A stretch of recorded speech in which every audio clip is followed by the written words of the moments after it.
Good morning class. कैसे आप सभी बेटा? एकदम से अच्छे, वेरी गुड। बेटा मैं विवेक शर्मा आप सभी का एक बार साइंस की क्लास में फिर से वेलकम करता हूं। बेटा हम क्लास 10th का जो आपका टॉपिक है मेटल्स एंड नॉन मेटल्स, उसके बारे में हम स्टडी कर रहे हैं। बेटा कल की जो वीडियो थी उसमें हमने मेटल और नॉन मेटल्स की सभी फिजिकल और केमिकल प्रॉपर्टीज पढ़ ली थी।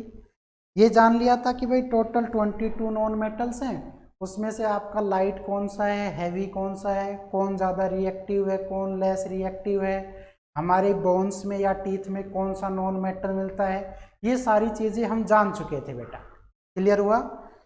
बेटा आज के इस वीडियो के अंदर हम नॉन मेटल ही पढ़ेंगे, लेकिन हम उसके अंदर कुछ इम्पोर्टेंट नॉन मेटल की प्रॉपर्टी जानेंगे। जैसे आपका कार्बन है, ऑक्सीजन है बेटा, ऐसे ही आपका हीलियम है, नाइट्रोजन है। तो ये कुछ इम्पोर्टेंट गैसें हैं जहाँ से आपके क्वेश्चन बन जाते हैं। तो पहला हम बेटा स्टार्ट करते हैं और उसका नाम है, जैसे आप कहेंगे सर कार्बन, तो बेटा हम आपका पहला स्टार्ट कर रहे हैं और उसका नाम है आपका कार्बन। बेटा कार्बन का जो सिंबल है वो होता है आपका सी। कार्बन का जो सिंबल है बेटा वो क्या होगा? सी। अब देखिए, अगर इसको मॉडर्न पीरियोडिक टेबल में देखें तो बेटा ये हमारे 6 नंबर का एलिमेंट है और इसका जो एटॉमिक मास है बेटा वो आपका 12 होता है। तो मैं अगर कार्बन को रिप्रेजेंट करूं तो कार्बन का जो एटॉमिक नंबर है बेटा वो तो होता है 6 और इसका जो एटॉमिक मास है बेटा वो आपका होता है 12। इसका मतलब ये हुआ कि जितना आपका Z है वही आपका नंबर ऑफ इलेक्ट्रॉन है बेटा, वही आपका नंबर ऑफ प्रोटॉन है जो कि आपका 6 है। लेकिन बेटा अगर आपको नंबर ऑफ न्यूट्रॉन निकालना हो तो एटॉमिक मास में से आप क्या सब्ट्रैक्ट कर दो? Atomic number. इसका मतलब ये हुआ कि अगर बेटा 12 में से आप इसको में से 6 माइनस करेंगे तो ये कितना बचेगा? 6 ही बचेगा। इसका मतलब 6 क्या आपके? न्यूट्रॉन। तो कार्बन एक ऐसा एलिमेंट है या ऐसा प्योर नॉन मेटल है जो इलेक्ट्रॉन, प्रोटॉन और न्यूट्रॉन तीनों ही इक्वल रखता है। इसी तरह से बेटा मैं कहूँ इसका क्या? Electronic configuration. तो इलेक्ट्रॉनिक कन्फिग्रेशन हमें ये बताता है कि ये कौन से ब्लॉक का एलिमेंट है। तो हम कह सकते हैं क्या? 1s2 बेटा, 2s2 और ऐसे ही आपका 2p2। तो बेटा 2 और 2 4, 4 और 2 कितने हो गए? 6। तो हम ये कह सकते हैं कि आपका ये जो है ये कौन सा एलिमेंट है? तो आपका आंसर होगा P block element.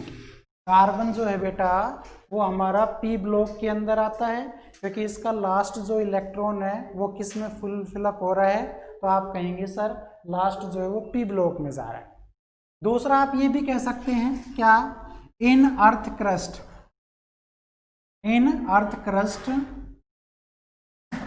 It is 17th element which is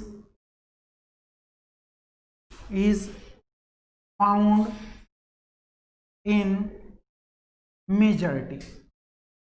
बेटा अगर मैं इसको ये कहना चाहूँ कि हमारे 17 नंबर का जो एलिमेंट है हमारी अर्थ क्रस्ट के अंदर, उसमें सबसे ज़्यादा क्वांटिटी किसकी होती है? आप कहेंगे सर कार्बन की ही होती है। दूसरा आप ये भी कह सकते हैं कि आपका जो कार्बन है बेटा वो एक तरह से फ्री स्टेट में भी हो सकता है, इसके साथ साथ एक कंबाइंड स्टेट में भी हो सकता है। लेकिन जब बेटा ये फ्री स्टेट में मिलता है तो ये जर्नली कोल हुआ, आपका ग्रेफाइट हुआ, या मैं कह दूं कि डायमंड हुआ। कोल, ग्रेफाइट और डायमंड, इसमें तो ये नेचर में फ्री स्टेट में मिलेगा, लेकिन जब हम इसको मिक्स फॉर्म में फाइंड आउट करते हैं तो यही चीज़ आपकी कार्बोनेट, बाइकार्बोनेट, ठीक है बेटा, या मैं ये कह दूं क्या कि बेकिंग सोडा हुआ, हाइड्रोजन कार्बोनेट या हाइड्रोकार्बन्स, इस फॉर्म के अंदर ये जो है आपका प्रेजेंट होगा। तो बेटा मैं यहाँ पे यही कह रहा हूँ क्या? इन फ्री स्टेट किस किस में मिला है? तो आप कहेंगे इन फॉर्म ऑफ, या तो आपका क्या हो सकता है? कोल हो सकता है बेटा, ऐसे ही आपका क्या हो सकता है? ग्रेफाइट हो सकता है, और ऐसे ही आपका क्या हो सकता है? डायमंड। तो इसका मतलब ये हुआ कि इनमें तो ये फ्री स्टेट में है, लेकिन अगर मैं कहता इन मिक्स्ड स्टेट, तो मिक्स्ड स्टेट के अंदर ये क्या हो जाता, तो ये अपनी फॉर्म चेंज कर लेता और आप कहते इन फॉर्म ऑफ, तो या तो क्या हो सकता है वो कार्बोनेट हो सकता है, या बेटा आपका क्या हो सकता है, आप कहेंगे सिंपल हाइड्रोकार्बन्स की फॉर्म में हो सकता है। ऐसे ही हम क्या कह सकते हैं कि अपने पास क्या होते हैं, कार्बोहाइड्रेट्स होते हैं, और ऐसे ही हमारे क्या हैं, आप कहेंगे सर प्रोटीन्स हैं। तो इन सभी की फॉर्म में क्या होता है, आप कहेंगे सर हमारा जो कार्बन है वो प्रेजेंट होता है। जनरली हमारा कार्बन जो है वो मिक्स फॉर्म में इन स्टेट में मिला है। ऐसे ही बेटा अगर मैं आपसे कहूँ क्या कि अगर कार्बन की बेसिक प्रॉपर्टी देखी जाए, तो ये देखिए अपना जो कार्बन है ये कि उसकी अक्रेंस है, मतलब ये इन चीज़ों की फॉर्म में हमें प्रेजेंट मिला है, उपस्थित मिला है। अब मैं ये कह रहा हूँ क्या, एलोट्रोप ऑफ कार्बन्स। तो बेटा एलोट्रोप ऑफ द कार्बन क्या क्या है, तो first one is your graphite, और बेटा सेकंड जो है आपका वो हमारा क्या होता है, आप कहेंगे सर सिंपल डायमंड। तो ग्रेफाइट और बेटा डायमंड जो हैं ये इसके एलोट्रोप हैं।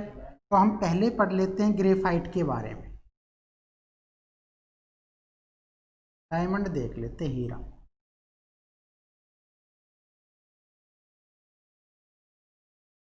देखिए आपका जो डायमंड है वो नेचर के अंदर बहुत ही बेटा हार्ड है, बहुत ही क्या ये हार्ड है।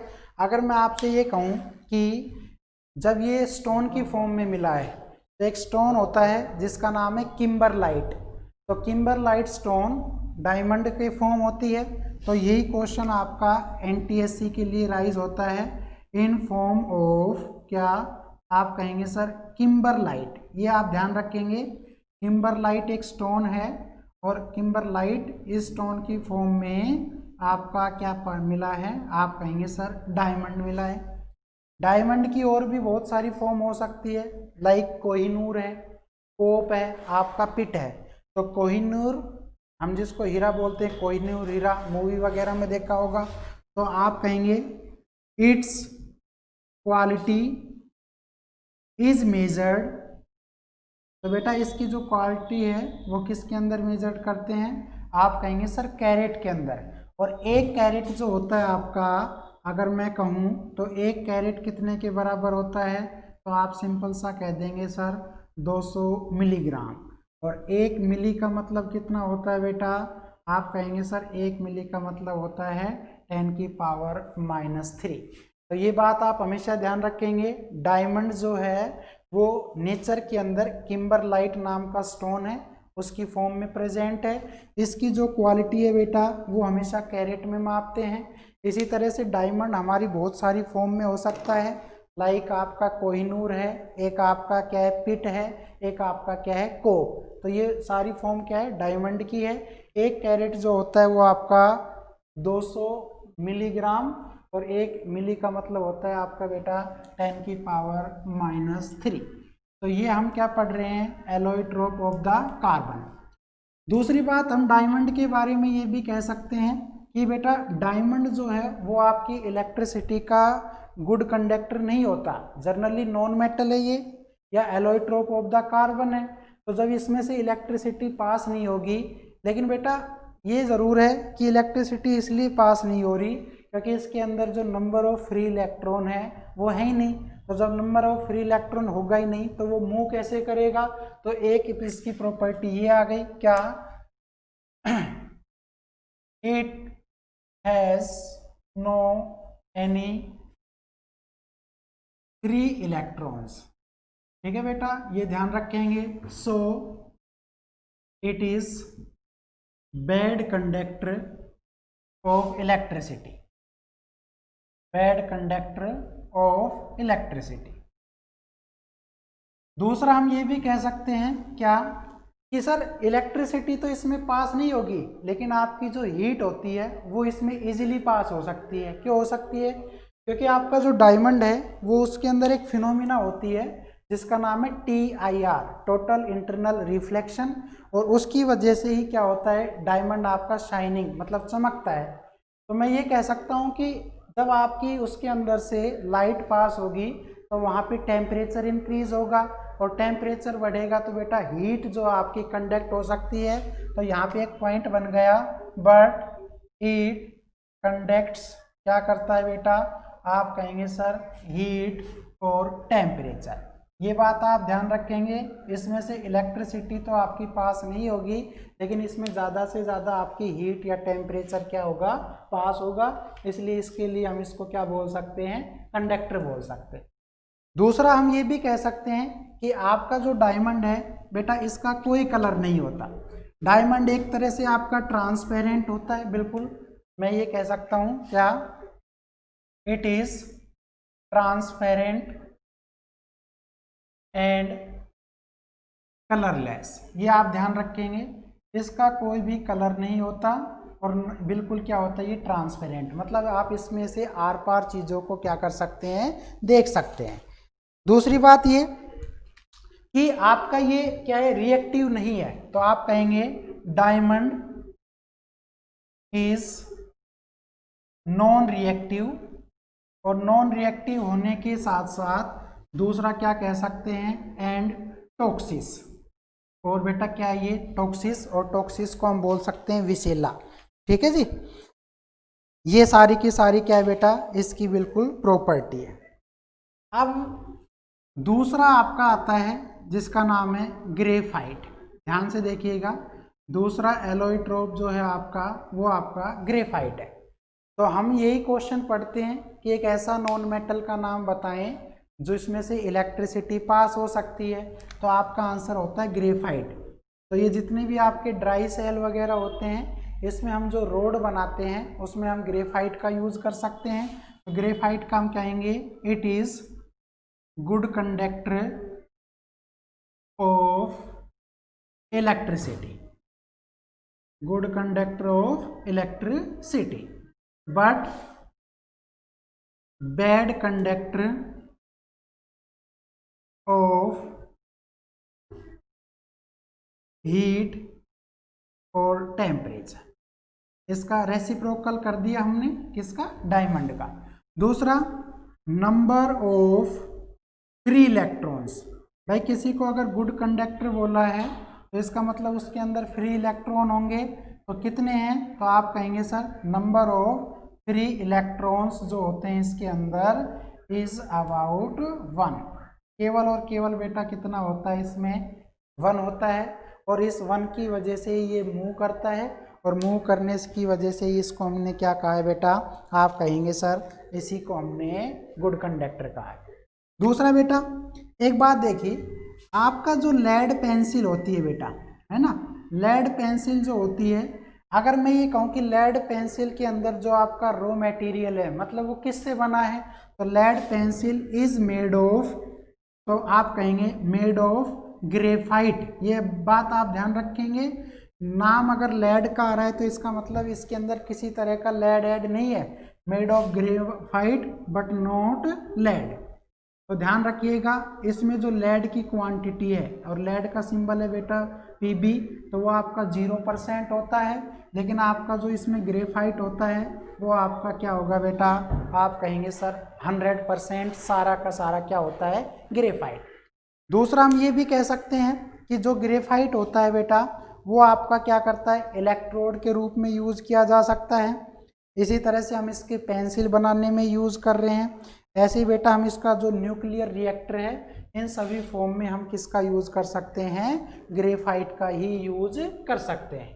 तो ये आपका क्या था, एलोट्रोप ऑफ द कार्बन। एक बात और देखिए, कई बार यहाँ से क्वेश्चन बनता है कि जैसे आपका होता है ना काजल, और काजल को बोलते हैं बेटा सूट, काजल को हम क्या बोलते हैं, सूट।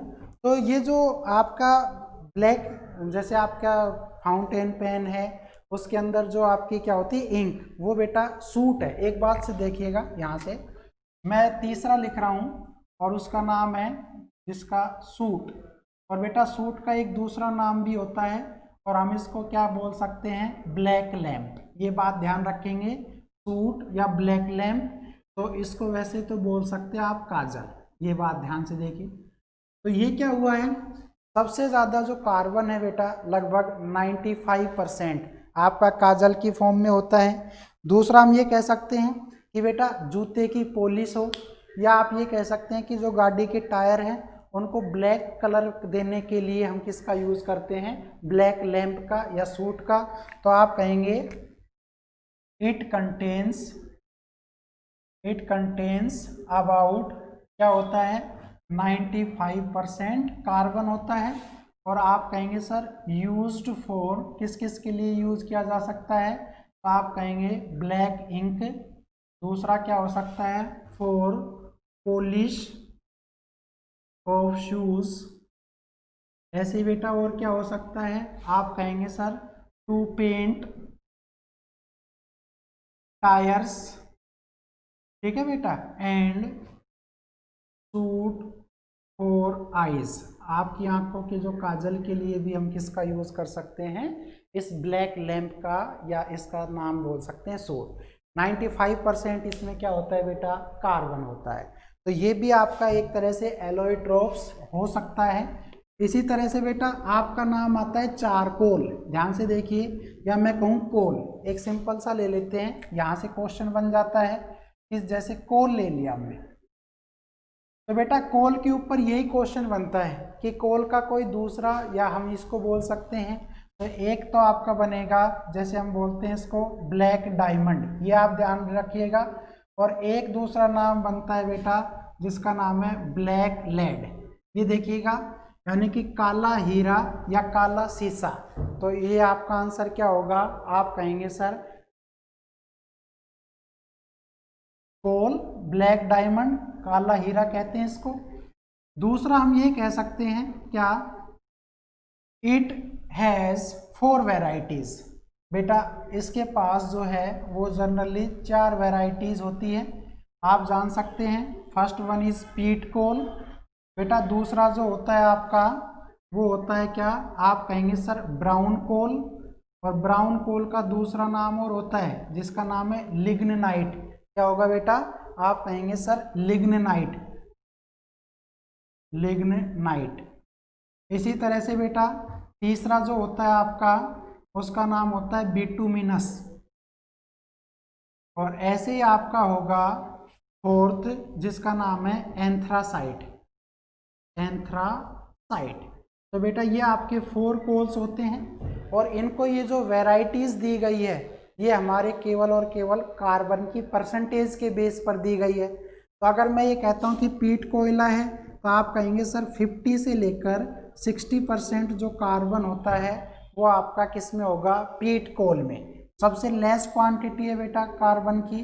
ब्राउन या लिग्नाइट के अंदर जो होता है ये आपका 60 से लेकर 70% क्या हो सकता है, कार्बन हो सकता है। ऐसे बेटा जो बिटुमिनस है उसके अंदर और ज़्यादा कार्बन होगा, 78 से लेकर बेटा 86% हो सकता है।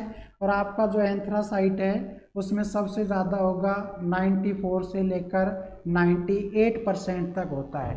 तो सबसे हाई क्वालिटी का जो कोयला है उसका नाम होता है एंथ्रासाइट। जब से सबकी लो क्वांटिटी जिसकी होती है बेटा वो होता है पीट कोयला।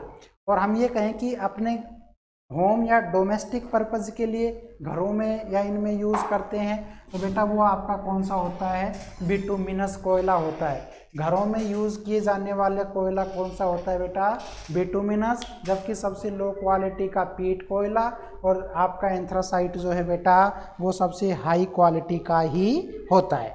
तो ये बात आप ध्यान रखेंगे, ठीक है। इसी तरह से बेटा अगर मैं आपका और आगे पढ़ूं तो अब आपका लास्ट पॉइंट आता है जिसका नाम है ऑक्साइड्स ऑफ द कार्बन। ये बहुत अच्छा पॉइंट है। इसमें आपकी 2 गैसों का हम बात करेंगे, एक आपका कार्बन मोनोऑक्साइड और एक होगा बेटा जिसका नाम है कार्बन डाइऑक्साइड। तो यहाँ पे मैं हेडिंग डाल रहा हूँ जिसका नाम है क्या, आप कहेंगे sir oxides of carbon, oxides of carbon. ये देखिएगा बेटा 2 तरह के ऑक्साइड बनाता है। First one is carbon monoxide carbon monoxide,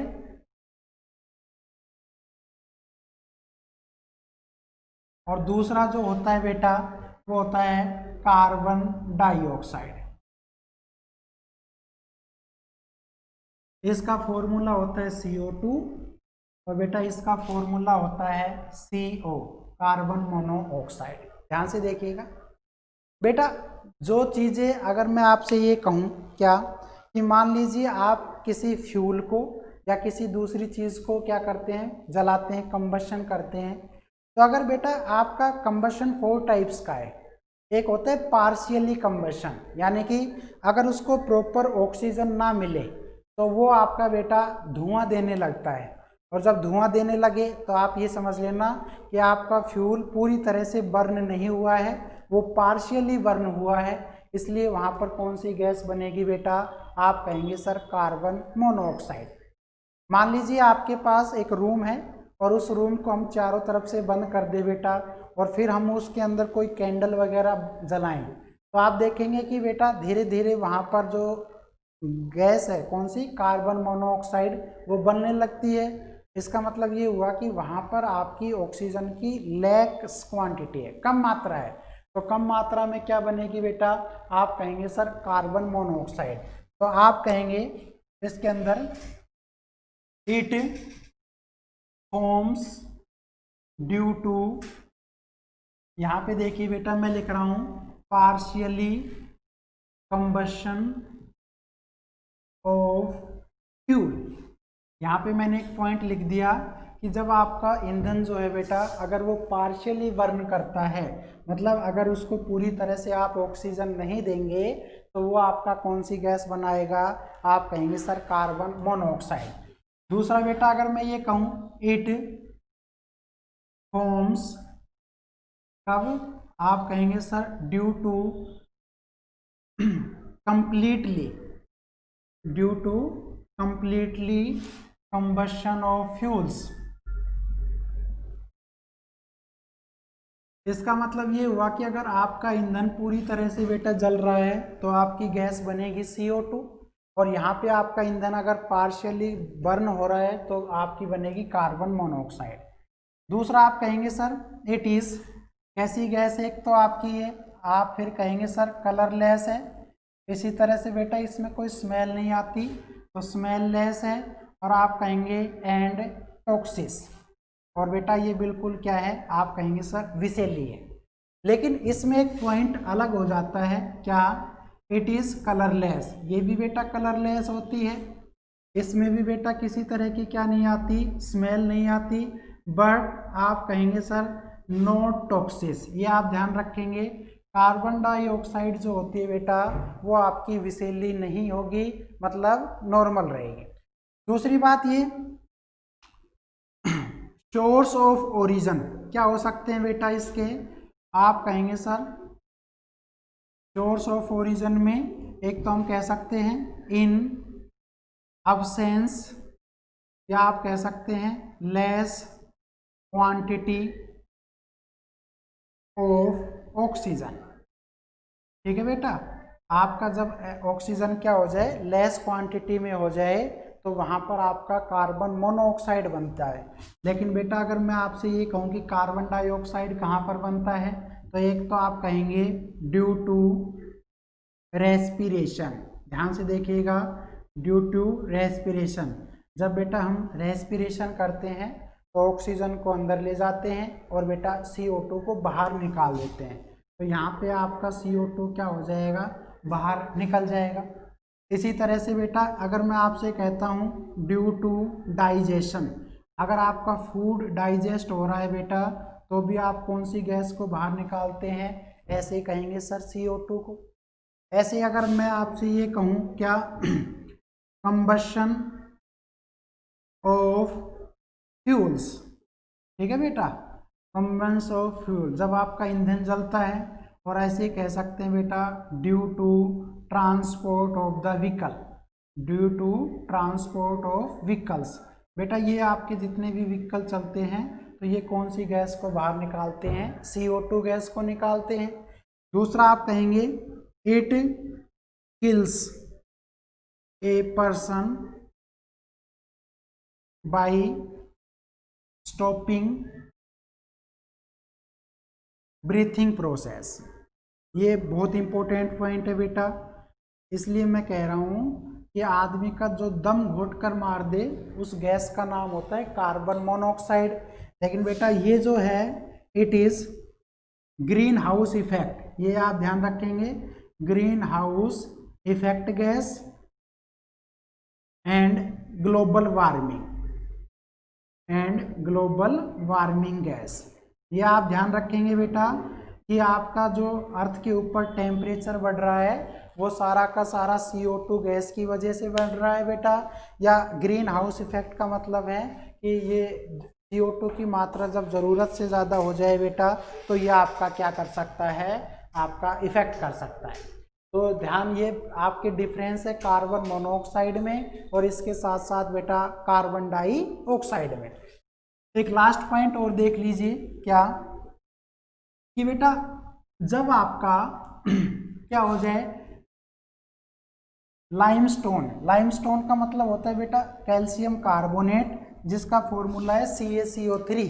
तो बेटा अगर मैं CaCO3 को बर्न करता हूँ, गर्म करता हूँ, तो ये ब्रेक हो जाएगा बेटा। इसको हमने टेम्परेचर दिया तो ये जैसे ही बर्न होगा तो एक तो CaO बनाएगा और साथ में बेटा क्या बनाएगा, CO2 कार्बन डाइऑक्साइड बनाएगा। तो आप ये भी कह सकते हैं कि लाइमस्टोन को अगर बेटा गर्म कर दिया जाए तो वो हमारा क्या बनाता है, CO2 गैस बनाता है। क्लियर हुआ? तो ये भी एक सोर्स हो सकता है कार्बन डाइऑक्साइड जनरेट करने का। दूसरा एक वर्ड होता है बेटा ग्रेफीन और एक नाम होता है जिसका नाम है फुलरीन। तो यहाँ पे मैं थोड़ा सा एक पॉइंट बता देता हूँ एग्जाम ऑफ व्यू से। एक का नाम है बेटा ग्रेफीन, ध्यान से देखो ग्रेफीन। बेटा जो आपका ग्रेफीन होता है वो आपके कार्बन का नया क्या है, एलोट्रोप है। तो ये जो LED होती है या LCD होती है, तो बेटा या मैं कह दूं कि मोबाइल वगैरह की जो टच स्क्रीन होती है उनको बनाने में हम किसका यूज़ करते हैं, आप कहेंगे सर ग्रेफीन का यूज़ करते हैं। तो आप कहेंगे न्यू एलोट्रोप ऑफ कार्बन। ठीक है बेटा, तो आप कहेंगे सर ग्रेफीन है।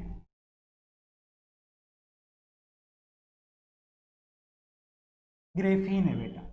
दूसरा कहेंगे यूज्ड फॉर, किस किस के लिए यूज हुआ है, तो आप कहेंगे फॉर टच स्क्रीन, और टच स्क्रीन के साथ साथ बेटा आप कहेंगे फॉर मेकिंग, और क्या आप कहेंगे सर LED और बेटा LCD। तो LED का जो फुल फॉर्म है बेटा लाइट इमिटिंग डायोड। ठीक है बेटा, ये इसकी फुल फॉर्म है LED की, लाइट इमिटिंग डायोड। और बेटा जो इसकी फुल फॉर्म है आप कहेंगे सर लिक्विड, C से निकला क्रिस्टल्स, और बेटा D से निकला डिस्प्ले। तो आपका ये LED और LCD का फुल फॉर्म है। और एक लास्ट है बेटा जिसका नाम है फुलरीन। क्या नाम है बेटा, फुलरीन। तो FULLERENE फुलरीन। ठीक है, तो देखिएगा जो फुलरीन है वो भी आपका क्या है, एलोट्रोप ऑफ द कार्बन या pure form of the carbon. तो कल को यही क्वेश्चन आ जाए कि कार्बन की सबसे प्योर फॉर्म का नाम बताइए, आप कहेंगे सर फुलरीन होता है। इसी तरह से बेटा ये आपकी हल्की बैटरी बनाने में, ल्यूब्रिकेंट, प्लास्टिक और मेडिसिन, तो आप कहेंगे it is most pure form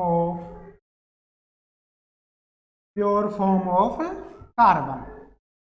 और बेटा ऐसे कहें यूज्ड फॉर, कैसे यूज किया जा सकता है, आप कहेंगे सर इन ल्यूब्रिकेंट्स।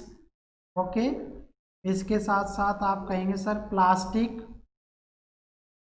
ऐसे बेटा मेडिसिन, ऐसे बेटा and medicine and light batteries. इन सभी को बनाने में बेटा हम किसका यूज़ करते हैं? आप कहेंगे सर फुलरीन का यूज़ करते हैं, जो कार्बन का सबसे ज़्यादा प्योर क्या होता है? आप कहेंगे सर बिल्कुल प्योर फॉर्म होती है। तो बेटा आज की इस वीडियो के अंदर मैंने आपके कार्बन के ऊपर जितने भी क्वेश्चन बनते थे वो सारे एक्सप्लेन कर दिए हैं बेटा, सोर्स बता दिए हैं उसका बेटा, मैंने ये एक एक उसका जो एलोट्रोप है या ऑक्साइड है वो बता चुका हूँ। एक आपका छोटा सा कार्बन पर ये बन जाता है क्या, जैसे दो फैक्ट लिख देता हूँ मैं बेटा। कार्बन है ये देखो, और यहाँ पे है 6, यहाँ पे है बेटा 12, यहाँ पे है 6, यहाँ पे है 13, यहाँ पे है बेटा 6 और यहाँ पे क्या है 14। तो यहाँ पे सभी ये आपके जेड है बेटा, और जेड का मतलब है एटॉमिक नंबर। तो बेटा तीनों के एटॉमिक नंबर क्या है? सेम है, लेकिन इसका एटॉमिक मास क्या है? डिफरेंट है। तो आप कहेंगे सर जिनके जेड तो हमेशा क्या हो? इक्वल, लेकिन बेटा ए क्या हो आपका? आप कहेंगे सर अनइक्वल हो। ऐसे को हम क्या बोलते हैं? आइसोटोप्स। क्या बोलते हैं बेटा? आइसोटोप्स। तो आप यही कहेंगे कि कार्बन के कितने आइसोटोप्स होते हैं बेटा? 3 होते हैं। और इन 3 में से अगर मैं आपसे कहूँ कि जिससे हम क्या करते हैं बेटा, मरे हुए जीव हो, प्लांट्स हो, उनकी अगर एज का कैलकुलेशन करना हो या वो कितने टाइम पुरानी है इस बात का पता लगाना हो, तो बेटा ये आपका जो लिखा हुआ है इसको हम बोलते हैं कार्बन डेटिंग 14। Carbon dating 14। तो बेटा इससे लगभग हम क्या करते हैं? 50,000 साल पुराने बेटा, 50,000 साल तक के जो लिविंग है आपकी चीज़ें, यानी कि कोई प्लांट है बेटा या कोई आपका एनिमल्स है, उसकी एज का कैलकुलेशन हम क्या कर सकते हैं? कार्बन डेटिंग 14 से कर सकते हैं। और बेटा कार्बन डेटिंग 14 जो आपका है वही एक तरह से क्या होता है? बीटा रेज को क्या करता है बेटा? आप कहेंगे सर प्रोड्यूस करता है। और बेटा बीटा रेज जो होती है वो आपकी इक्विवेलेंट होती है किसके? आप कहेंगे sir equivalent of X rays. और बेटा ये एक्स रेज ही होती है जो आपके डायमंड के अंदर क्या कर सकती है? आप कहेंगे सर डायमंड के अंदर होल कर सकती है बेटा। ये बात ध्यान रखेंगे। अगर आपको डायमंड के अंदर होल करना है तो हम उसमें से एक्स रे पास कर देते हैं, और एक्स रे से बेटा उसकी जो भेदना है, भेदने को बोलते हैं पेंट्रेटिंग पावर। पेंट्रेटिंग पावर, ठीक है। तो ये आपका बेटा आज की क्लास में क्या था? आप कहेंगे सर आज की क्लास का ये ऐसा वीडियो जिसमें हमने कार्बन के सारी फॉर्म पढ़ चुके हैं, उसके सारे एलोट्रोप, उसके सारे ऑक्साइड, उसके आइसोटोप्स, कैसे मिला है नेचर में, किन किन फॉर्म में मिला है। 3 में है तो ग्रेफाइट वगैरह की फॉर्म में है, अगर ये उसकी फॉर्म में है किसके मिक्स में, तो ये प्रोटीन, कार्बोहाइड्रेट, कोल है ना, इस फॉर्म में मिला है। तो बेटा नेक्स्ट वीडियो के अंदर हम और इम्पोर्टेंट नॉन मेटल के बारे में जानेंगे। तो मिलते हैं नेक्स्ट वीडियो में, तब तक आप पढ़ते रहिए। थैंक यू बेटा, बाय बाय।